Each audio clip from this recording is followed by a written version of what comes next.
Salutations à toutes et à tous, Steve, supporter of Marseille, j'espère que vous allez bien. Si tu es nouveau sur ma chaîne, l'ensemble de mes abonnés et moi-même te souhaitons la bienvenue. Comme tu as pu le voir dans le titre de la vidéo, j'avais envie de réagir, rebondir, partager avec vous mon avis sur l'obtention des droits TV de la Ligue 1, pourquoi ça traîne, qu'est-ce qui va en découler, qu'est-ce qui est demandé par le futur diffuseur, tout ça on va en parler dans cette vidéo. À ce jour, aucun diffuseur n'a repris officiellement les droits de la Ligue 1 pour la reprise du championnat au mois d'août. Doit-on s'affoler? Qu'est-ce qui va se passer? Vincent Labrune est-il trop gourmand? Pourquoi ça traîne? Donc, comme vous l'avez vu, plusieurs prétendants. beIN Sport, Canal+ s'est retiré. Il y a la chaîne de streaming sport DAZN qui propose du contenu basketball, NFL, NHL, je crois aussi, sport de combat. C'est une sorte de Netflix du sport qui s'est positionné aussi. Les offres ne conviennent pas à la Ligue 1, ne conviennent pas à Vincent Labrune et tout son conseil. Mais est-ce que la Ligue 1 vaut réellement plus cher que ce que Vincent Labrune et les siens demandent? Je développe. Il y a une saison, 2 saisons, 3 saisons. En Ligue 1, tu avais des Mbappé, des Messi, des Neymar. Rien que ces joueurs-là t'attiraient une fan base. Parce qu'avant, on parlait de fan base de club. Il y a depuis quelques années, ce qui existe maintenant, une fan base de joueurs. La fan base de Cristiano Ronaldo va suivre ses matchs en Arabie Saoudite et même acheter ses maillots. Tu vois ce que je veux dire? La fan base de Léo Messi va suivre ses matchs à Miami, va acheter ses maillots, etc. La fan base de Neymar va aller au carnaval et défiler avec sa sœur. Tu as compris ce que je veux dire. Il y a maintenant un critère à prendre en compte, c'est les grands joueurs dans ton championnat. Et c'est pas un manque de respect envers les autres clubs ou faire du léchage de boules ou quoi, mais il faut reconnaître que quand tu avais ces noms, parce que Neymar, il n'a pas tellement été apprécié en Ligue 1, mais quand tu avais ces noms en Ligue 1, Messi, Neymar, Mbappé, nous on a eu quand même des bons joueurs aussi, à Monaco, à Lyon. Quand tu as des noms, ça attire, forcément. Ça attire les diffuseurs. Là, depuis quelques années, les Messi, les Neymar sont partis. Mbappé s'en va aussi. Le mercato a à peine commencé. Est-ce qu'un diffuseur a envie de se projeter, d'acheter les droits de la Ligue 1 maintenant, en se disant, mais est-ce que je vais avoir des grands noms? Des affiches, il les aura toujours.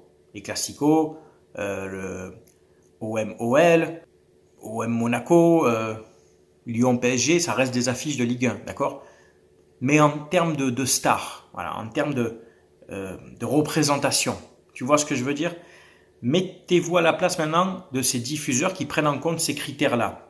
Je pense qu'ils vont attendre encore 1 ou 2 semaines, peut-être 3 semaines, pour se positionner. La Ligue doit prendre une décision aussi ce dimanche, en fonction des offres, ou peut-être que la Ligue va proposer sa propre chaîne. Est-ce que la Ligue va être trop gourmande par rapport au prix? La Ligue se donne un temps aussi de voir quel joueur va arriver. Est-ce qu'ils vont faciliter les clubs à recruter des joueurs en levant le pied un petit peu sur la DNCG? Est-ce qu'on se dit, allez, on vous lâche un peu du lest parce qu'il faut faire venir des noms afin de vendre les droits TV de la Ligue 1.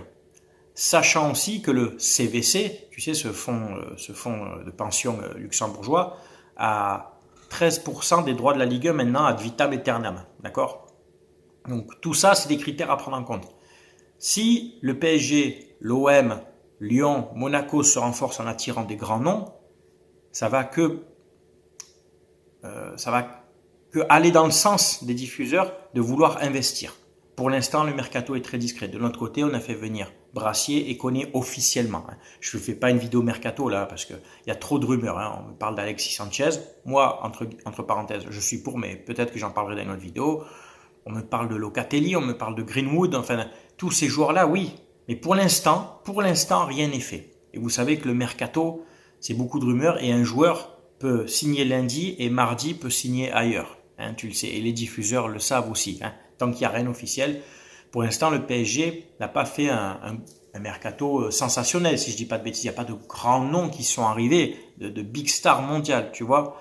Il leur faudrait peut-être aussi l'équivalent d'un Messi, l'équivalent d'un Mbappé. Enfin, c'est compliqué à trouver dans le monde d'aujourd'hui en termes de visibilité, de fanbase. Hein. Je ne parle pas après en termes de talent, parce qu'on a vu les matchs de Mbappé à l'Euro, c'est une calamité, mais en termes de fanbase. D'accord?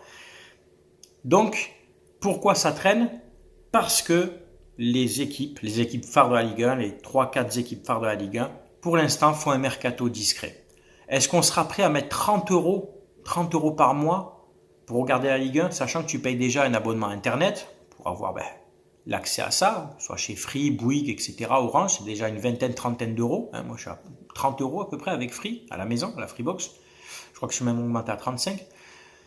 Tu as l'abonnement Canal+, pour ceux qui veulent Canal+, regarder les matchs de Première Ligue, je crois qu'ils ont les droits encore de Ligue des Champions, regarder le cinéma, tu as encore une trentaine d'euros. Est-ce que tu vas mettre encore 30 euros pour juste les matchs de Ligue 1? On va arriver à 100 euros par mois. Dans l'économie actuelle, le portefeuille des gens, 100 euros, c'est énorme. C'est énorme. Voilà. Même, tu peux être passionné de football, comme toi, comme moi, ça reste un budget conséquent. Donc je pense que il va y avoir un rapport de proportionnalité entre le prix des droits TV qui va être vendu aux diffuseurs et le prix du futur abonnement. Tu ne peux pas vendre un abonnement à 30 euros si tu n'as pas des grands noms, des grandes stars dans ton championnat. Et ça va être compliqué d'attirer des grandes stars par rapport à la concurrence. Espagne, Angleterre, Allemagne. Les seuls clubs qui proposent des gros salaires en Ligue 1, c'est Paris. Et encore que je pense qu'ils ont changé un peu leur fusil d'épaule. Ils sont plus maintenant sur le côté sportif que bling-bling. Les Parisiens pourront peut-être me le confirmer. Monaco qui a sa fiscalité avantageuse, d'accord. Lyon, Marseille, qui sont des grands clubs de Ligue 1, mais qui en Europe, malheureusement, n'ont pas de résultats. Des parcours, mais n'ont pas de résultats. Marseille attire plus que Lyon, certes, en termes de visibilité, en termes de popularité, de fanbase, de ferveur, tout ce que tu veux.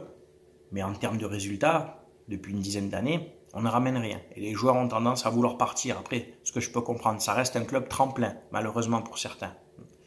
Ils viennent, ils se valorisent et ils vont signer ailleurs des plus gros contrats grâce à la visibilité, ce qu'ils ont fait à Marseille. Donc tout ça fait que oui, pourquoi on n'a pas de diffuseur? Parce que je pense que la Ligue 1 s'est appauvrie au fil des années en termes de noms de stars. Pas au niveau technique, parce que les matchs ne sont pas forcément meilleurs. En termes de stars. On parle maintenant comme ça de noms. Comme si c'était, entre guillemets, les influenceurs des réseaux sociaux. Ces joueurs-là sont les influenceurs de la Ligue 1. Plus il y en a, plus ta Ligue 1 va valoir de l'argent. Voilà. Voyez-le comme ça. Le football, comme dirait Mbappé, le football a changé. L'économie du football a changé. Il va falloir prendre en compte cette époque, ces critères. Moi, je suis pas favorable à tout ça, mais malheureusement, c'est comme ça que ça se passe maintenant. Si tu fais venir des grands joueurs, tu vas attirer forcément les sponsors, tu vas attirer de la visibilité, tu vas attirer des diffuseurs qui vont investir. Et cet investissement, tu le récupères en droit TV. Voilà, c'est le chien qui se mord la queue. Pour l'instant, le mercato est discret. Attendons un petit peu, voyons ce qui va se décider dimanche. Décision de la Ligue. Est-ce qu'un diffuseur va rehausser son offre? Tout ça, on pourra en parler dès lundi. Voilà. Écoutez, c'est tout pour cette courte vidéo. Je voulais partager cet avis avec vous. C'est bien entendu à toi de donner le tien en commentaire. Tu sais qu'on respecte bien entendu les avis de chacun. Et comme d'habitude, je lis, je réponds, on commente, on débat. Voilà. Merci à tous d'avoir regardé cette vidéo. C'était Steve, supporter of Marseille. Portez-vous bien. À très bientôt. Bonnes vacances si vous êtes en vacances. Ciao, ciao tout le monde.